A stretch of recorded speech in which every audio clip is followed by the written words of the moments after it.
એક બે છંદમાં માતાજીની સ્તુતિ પણ કરી દો.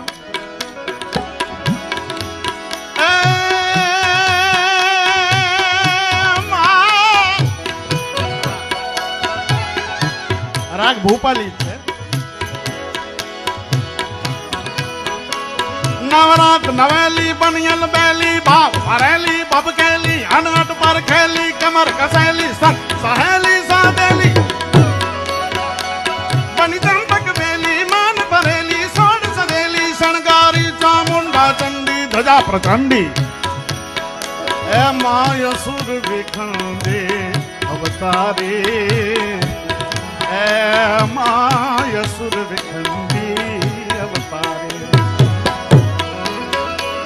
જોતે પ્રલંબા જો કદંબા આદિ અંબા ઈશ્વરી વદનમ જળંબા ચંદ્રબંબા તેજ તંબા તું